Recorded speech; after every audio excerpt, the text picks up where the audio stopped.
사람과 이렇게 인사했으면 좋겠습니다. 오늘도 참 잘 오셨습니다. 우리 한 가지 인사하기 전에 오늘은 크리스마스 이브입니다. 네, 이렇게 기다리던 예수님 탄생하신 그 날입니다. 우리가 한 번 더 인사할 때는요, 이렇게 인사했으면 좋겠습니다. 내일 우리 예수님께서 우리 가운데 찾아오십니다. 내일 예수님께서 우리 가운데 찾아오십니다. 우리 오늘은 내일 있을 크리스마스, 내일 있을 그 주님 오신 성탄을 조금 하루 앞당겨서 먼저 미리 우리가 기쁜 마음으로 찬양하고 그렇게 기쁨으로 주님 오신 날을 축하하고 기념하는 그런 예배, 그런 찬양 되었으면 좋겠습니다. 우리 괜찮을 때는 모두 자리에 일어나서 함께 기쁜 마음으로 찬양하며 나아갔으면 좋겠습니다.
힘찬 찬송 부르니 주의 사랑 주님 되어 한만 내게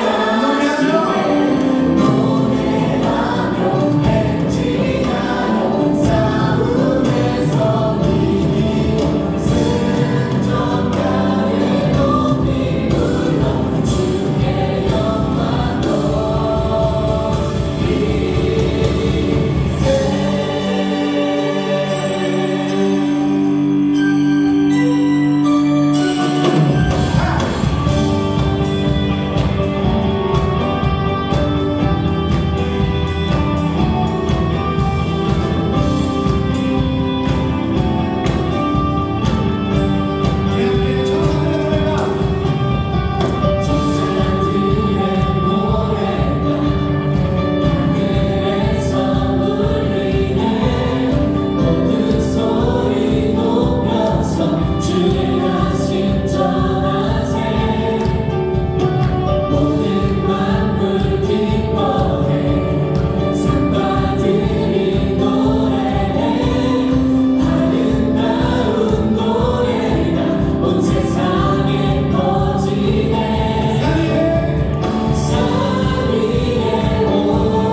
귀한 날 우리 또 이 자리에 모이게 하시니 너무나도 감사합니다. 아버지, 내일은 주님께서 독생자 아들 예수 그리스도를 이 땅에 보내주신 날입니다. 우리가 아버지 하나님 그 성탄의 기쁨을 안과 동시에 주님께서 오신 이유를, 주님께서 우리를 위해 오셔야만 했던, 주님께서 우리를 위해 그 독생자 아기 예수를 우리에게 보내셔야만 했던 그 이유를 아버지 하나님 우리가 깊게 묵상하고 더욱더 돌아보게 하여 주시옵소서. 아버지 하나님, 주님께서 주신 1년 중 가장 기쁜 날 아버지 하나님 우리가 감사와 찬양으로 주 옆에 온전히 올려드리며 나아가길 원합니다. 우리의 예배, 우리의 섬김, 우리의 모든 것 주님 그 어느 하나 빠짐없이 주님 기뻐 받아 주시옵소서. 주님께만 이 예배 온전히 올려드리는 우리 한 사람 한 사람 예배자 되기 원합니다. 주님 함께 하시고 능히 이끌어 주시옵소서. 말씀을 전하시는 이수신 목사님의 말씀과 선포에 주님 지혜와 능력 주셔서 모두가 은혜 받고 돌아갈 수 있는 그런 귀한 시간 되게 하시고, 또한 귀한 소리로 찬양 올려드리는 할렐루야 찬양대의 찬양도 주님 기뻐 받아주십시오. 이 모든 말씀 오늘도 살아서 역사하시는 예수 그리스도 이름으로 기도드렸습니다. 아멘. 우리 다시 한번 주님께 영광의 박수 올려드립니다.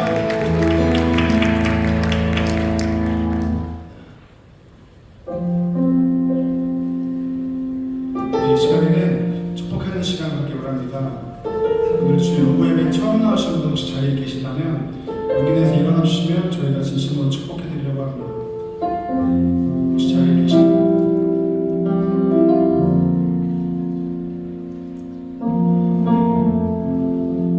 알겠습니다. 혹시 계신데 용기가 좀 부족해서 일어나지 못하시는 분이 계시다면 예배 후에 파란색 조끼 입은 세가족팀에게 문의하셔서 안내 받으시면 되겠습니다. 이 시간에 준비한 힘을 하나님께 드리는 시간 갖도록 하겠습니다. 기도드리시겠습니다. 하나님, 한 주간 지켜주시고 보호하셔서 예배드릴 수 있게 하심에 감사합니다.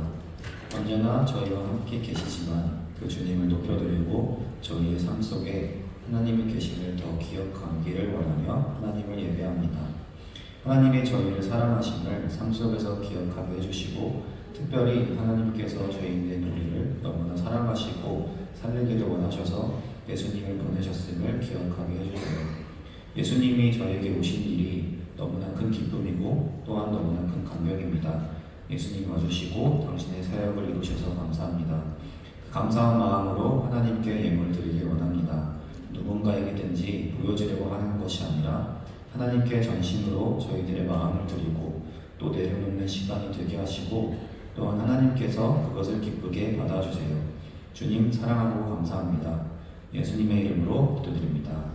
아멘.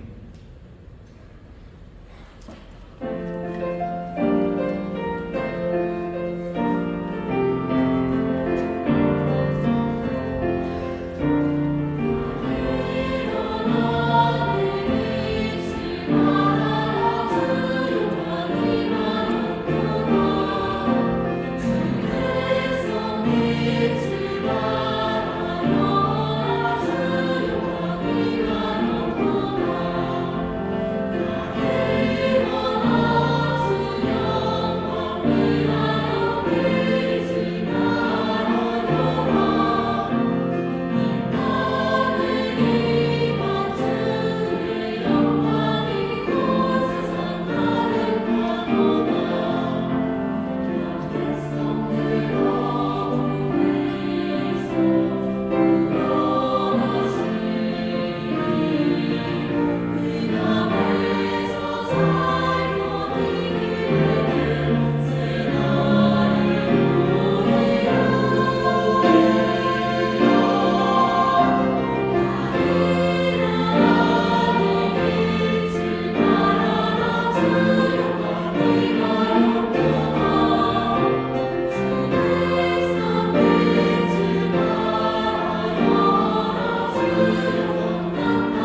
둘째 주 주일 오후 예배 대학청년대교구 광고 드리겠습니다.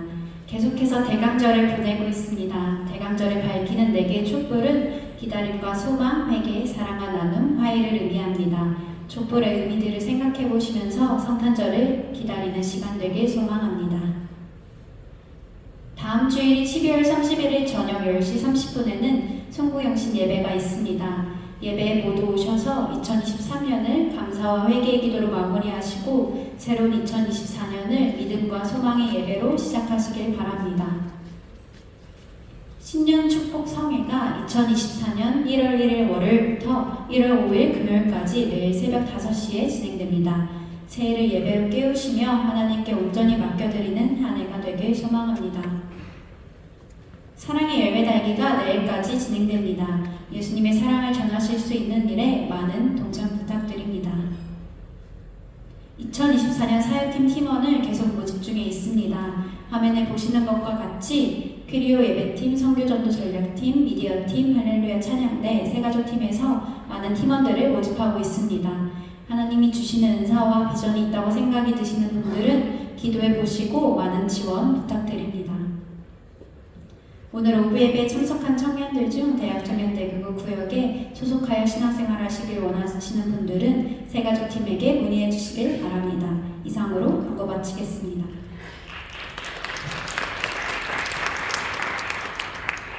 오늘 함께 읽으실 하나님의 말씀은 요한복음 14장 21절에서 26절 말씀입니다.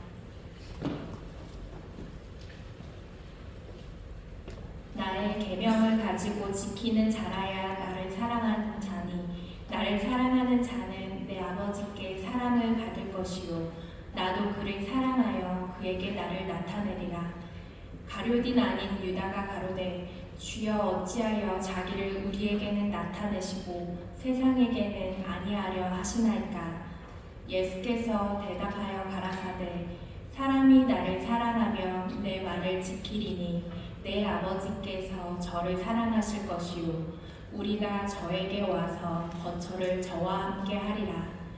나를 사랑하지 아니하는 자는 내 말을 지키지 아니하나니 너희의 듣는 말은 내 말이 아니요 나를 보내신 아버지의 말씀이니라. 내가 아직 너희와 함께 있어서 이 말을 너희에게 하였거니와 보혜사 곧 아버지께서 내 이름으로 보내실 성령 그가 너희에게 모든 것을 가르치시고 내가 너희에게 말한 모든 것을 생각나게 하시리라. 아멘. 자, 우리 잠깐 기도드리고 말씀 나누겠습니다. 하나님 감사합니다. 이 시간 주님의 귀한 말씀을 나눕니다. 성령께서 우리의 모든 마음과 생각을 주장하여 주시어서 주님께서 오늘 뜻하신 그 생각, 그 방향 우리가 온전히 깨달을 수 있도록 인도하여 주시옵시고 그냥 머리와 마음속에 소장하는 것으로만 그치는 것이 아니라 우리 일상 가운데에서 특별히 우리 청년부 공동체 안에서 그것이 작은 일에서부터 잘 나타날 수 있도록 주님 인도하여 주시옵소서. 이 시간 단 한 영혼도 목마르다 그냥 가지 않도록 주님 인도하여 주시옵시고 모두 다 주님께서 주시는 기쁨과 은혜가 풍성하게 들어갈 수 있도록 주님 인도하여 주시옵소서. 예수님의 이름으로 감사하며 기도드립니다. 아멘.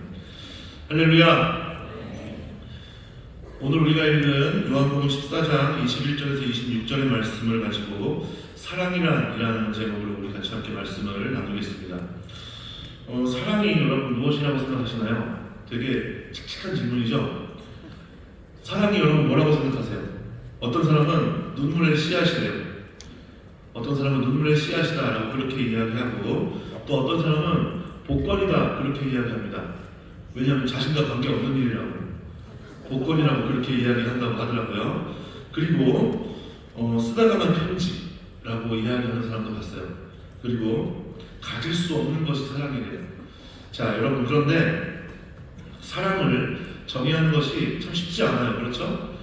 사랑을 정의한다는 건 쉽지 않지만 그러나 예수님께서 우리에게 보여주신 것 그리고 하나님께서 우리에게 보여주신 사랑을 기초로 그것을 기초로 사랑이라는 것을 정의한다면 이렇게 정의할 수 있을 것 같아요. 사랑이란 무엇이냐 하면 바로 혁명이다 라고 정의할 수 있을 것 같습니다. 사랑은 뭐라고요? 사랑은 혁명이다 라고 정의할 수 있을 것 같아요. 왜냐하면 하나님께서 우리에게 보여주신 혁명과 같은 그런 사랑이 있어요. 하나밖에 없는 외아들을 우리를 위해서 이 땅에 보내주신 그런 혁명과 같은 사랑. 여러분, 이게 어떻게 가능하겠어요? 그렇죠? 이것은 도무지 있을 수가 없는 일이에요. 심지어 집에서 키우는 반려견이나 반려묘와 같은 그런 반려동물을 다른 사람을 위해 내어줘야 한다라는 그런 명제가 나에게 주어진다면 여러분, 이거 쉽게 할 수 있는 사람 그렇게 많지 않을 거예요.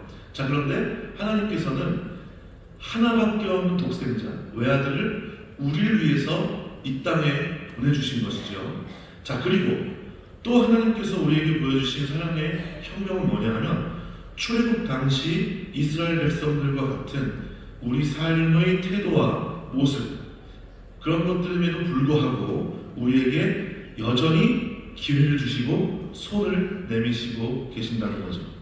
여러분, 그 은혜로 인하여, 그 혁명과 같은 사랑으로 인하여 지금 우리가 이곳에 함께 있게 된 줄 믿습니다.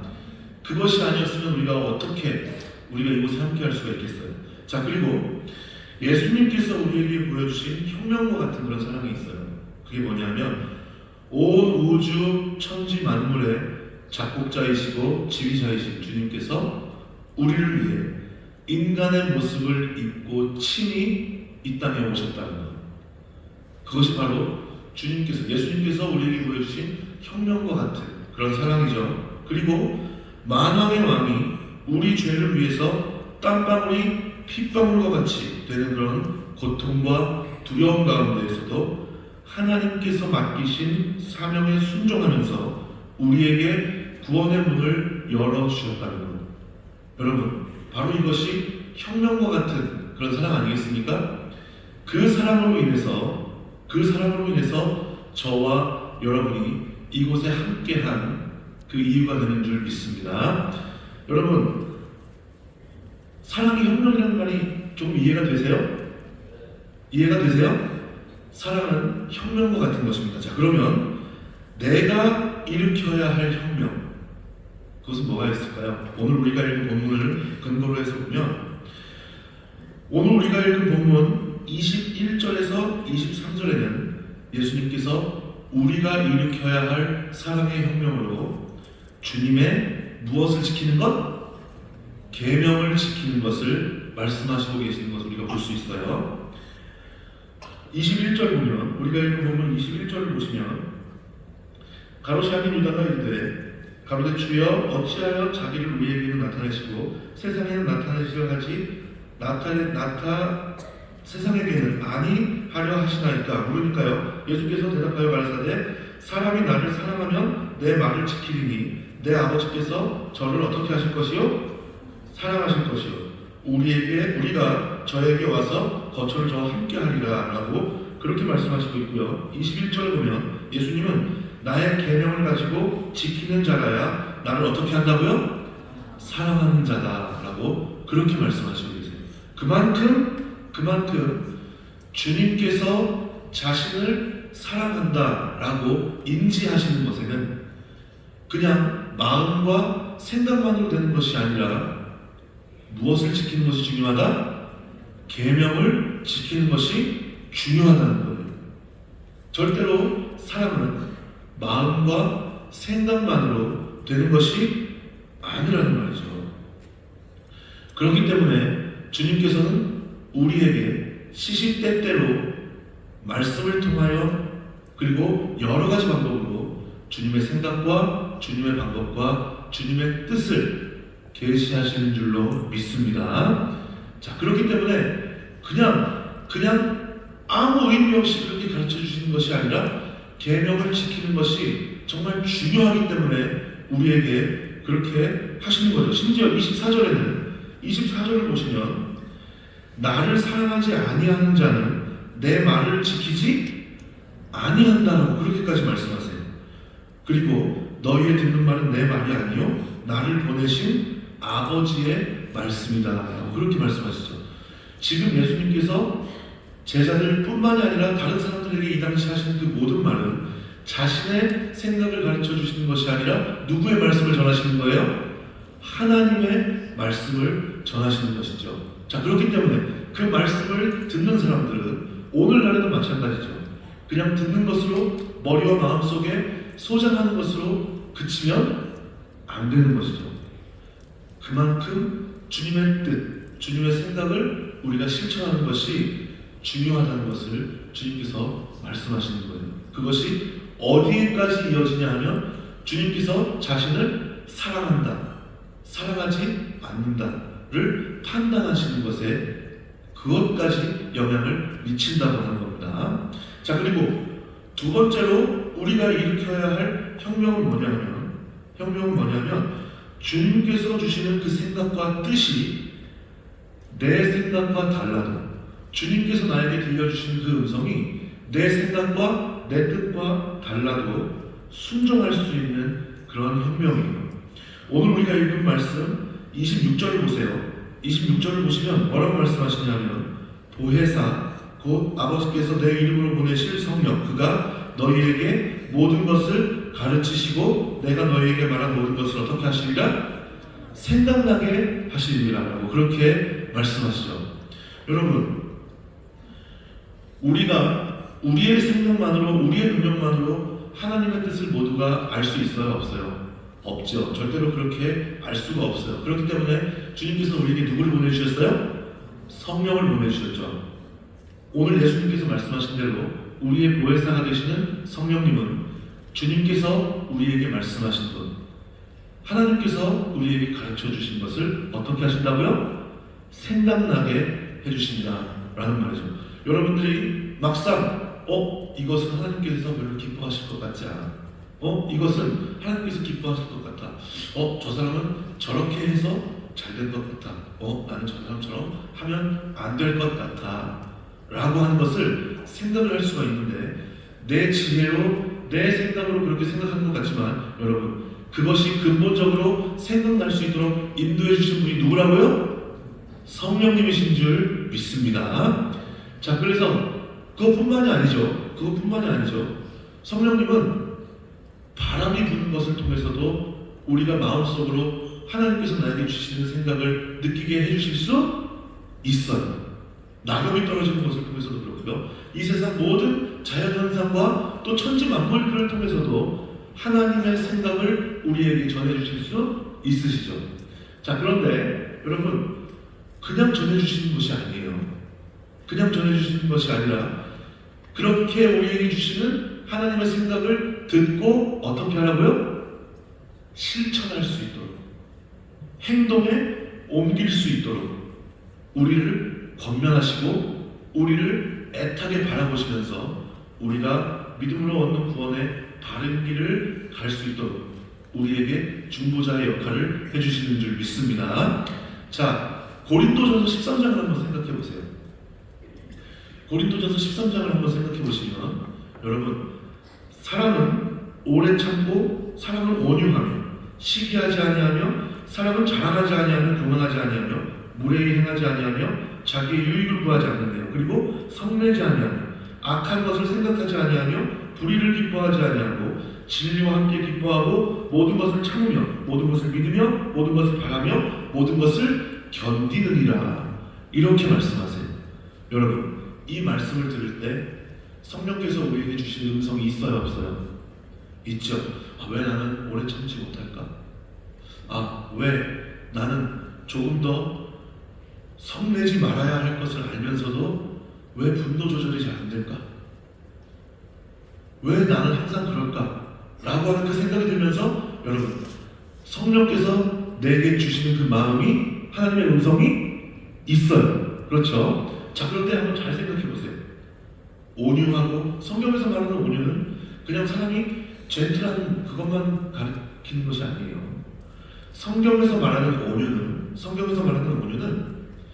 내 뜻과 하나님의 뜻이 달라도 하나님의 뜻에 내 생각을 맞추어서 겸손하게 감사하는 마음으로 순종해 나아갈 수 있는 그런 마음을 온유한 마음이라고 해요. 여러분 하나님께서 모세를 가리켜서 이 사람보다 이 지면에 온유한 사람이 없다고 그렇게까지 말씀하셨어요. 자, 그런데 한번 잘 생각해 보세요. 모세의 성품이 젠틀하기만 해요? 아니죠. 모세는 젠틀한 사람이 아닐 수도 있어요. 왜냐하면 같은 히브리 동족이 애굽의 백성에게 억압받는 그것을 보면서 참지 못해가지고 그렇게 억압하는 사람을 어떻게 했어요? 죽이기까지 했어요. 그죠? 젠틀한 그런 성품만은 아니에요. 하나님께서 주신 그 두 돌판을 10계명을 가지고 내려왔죠. 그런데 이스라엘 백성들이 우상을 섬기고 있는 것을 봤을 때 어떻게 했어요? 그 돌판을 던져버리기까지 했던 불같은 성격의 소유자이기도 해요. 그런데 모세는 하나님께서 보시기에 온유한 사람이래요. 그런데요, 모세에게는 이런 마음이 있었어요. 하나님, 저는 말주변도 없고요, 이스라엘 백성들을 이끌 수 있는 자격도 없는 것 같습니다. 그때 하나님께서 아니야, 내가 너를 지켜줄게. 내가 너에게 말할 수 있는 사람을 붙여줄게. 너는 나만 믿고 따라와 라고 하셨을 때 여러분, 모세가 어떻게 했어요? 그대로 순종한 줄 믿습니다. 바로 이것을 가리켜서 성경에서 말하는 온유라고 할 수 있는 거예요.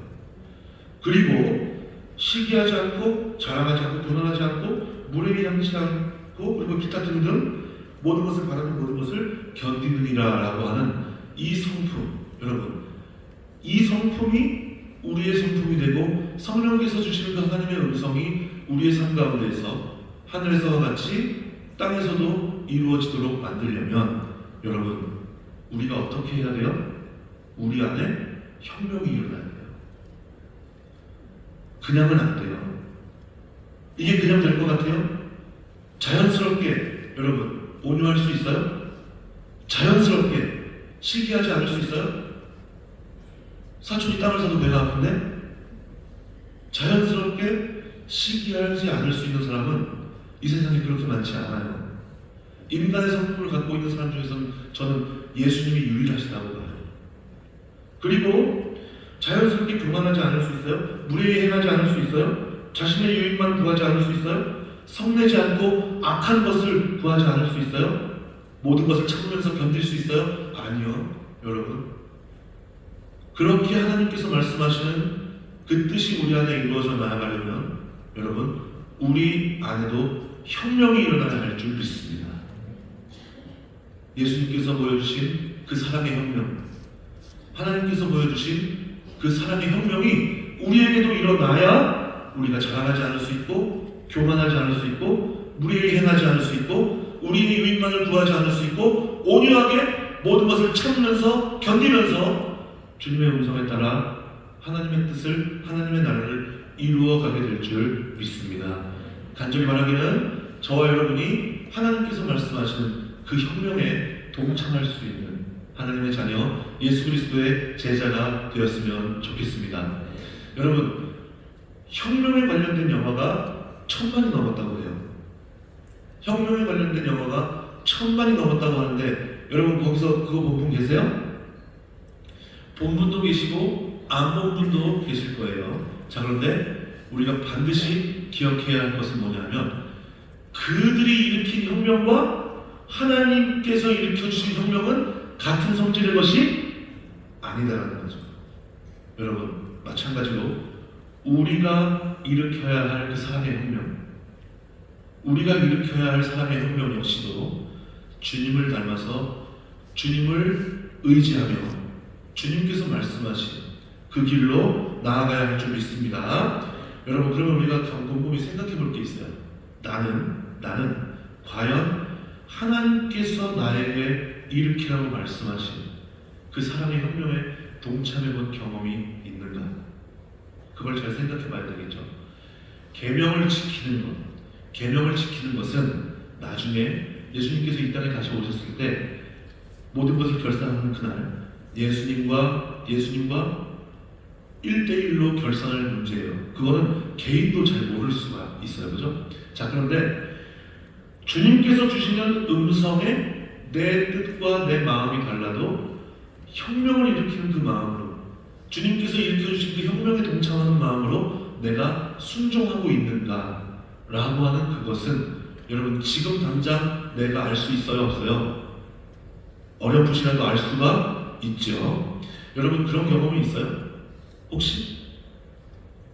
내 뜻과 전혀 달라도 나는 그럴 생각이 없었는데 하나님께서 일으켜주신 그런 마음에 혁명을 일으키는 것과 같은 그런 마음으로 동참했을 때 정말 일반적인 은혜와 다른 때를 따라 도우시는 그 은혜가 그때부터 시작이 되는구나 라고 하는 걸 느껴본 경험이 있어요? 저는 있어요. 간단히 말씀을 드리자면 우리 리더 예배 때도 잠깐 나눈 기억이 있는 것 같아요. 어떤 이야기냐면 제가 그렇게 취미가 없는데 유일한 취미가 하나 있다면 사진 찍는 거예요. 사진 찍는 거. 그래서 사진을 10년도 넘게 계속 사진을 그냥 혼자 공부하면서 찍었어요. 그래서 제가 섬기는 교회에서는 항상 행사 사진을 제가 전달했거든요. 그날도 10년도 더 된 이야기 같은데 그날도 제가 섬기는 교회 장로님이 환갑을 맞이해가지고 교회가 가서 축하해주는 그 자리에 사진을 담당하게 되었어요. 그런데 그때 당시 섬기고 있는 그 교회에서 제가 청년부를 맡고 있었는데 그날따라 하필이면 임원회의가 아침 새벽 예배 마치고 맥도날드에서 있었어요. 왜 그랬는지 모르겠는데 하필이면 거기서 하자고 그래갖고 맥도날드에서 모였거든요.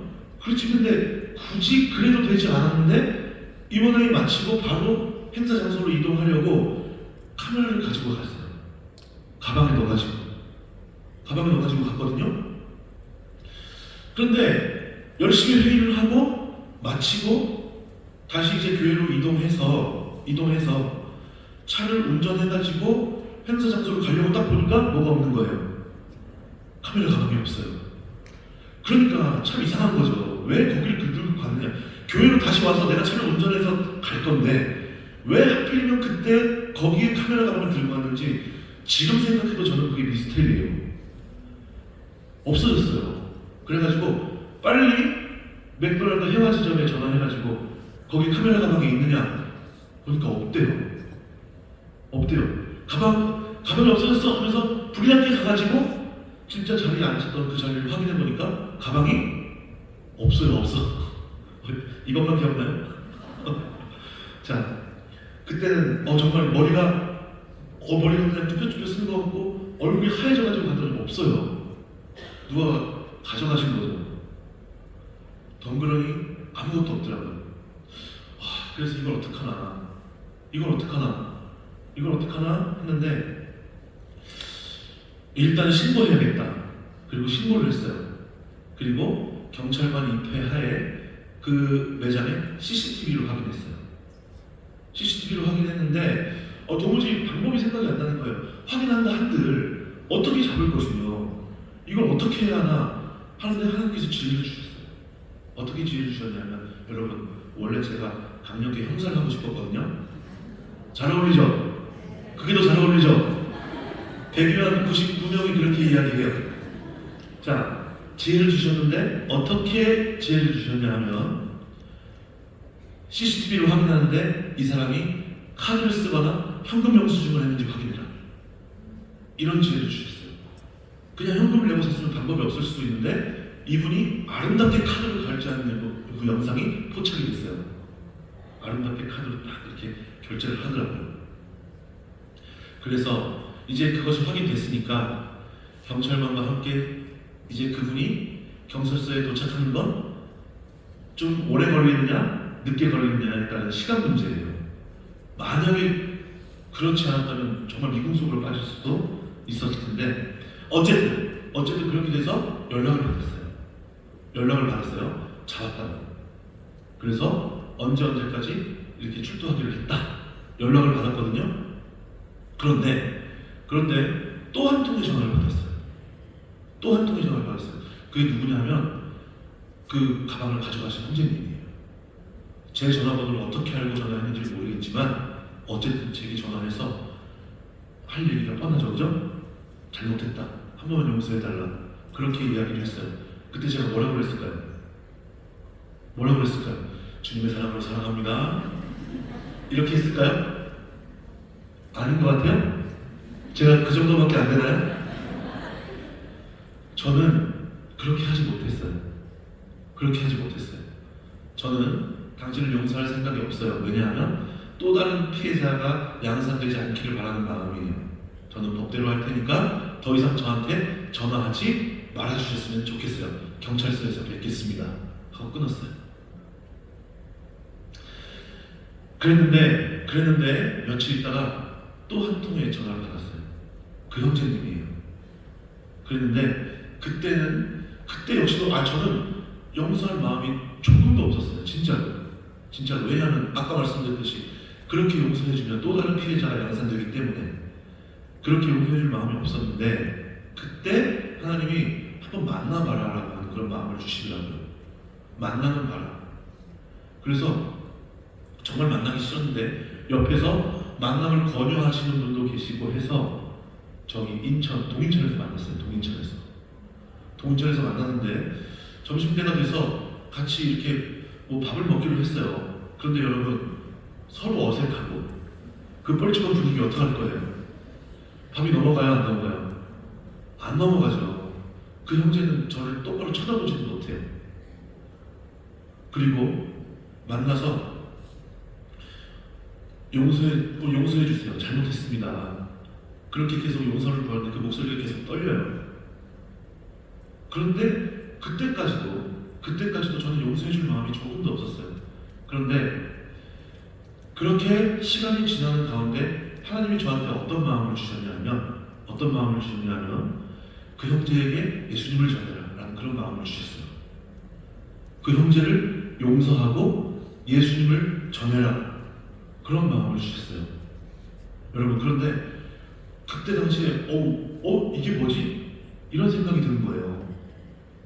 어떻게 해야 되지? 라고 하는 그런 마음이 드는 거예요.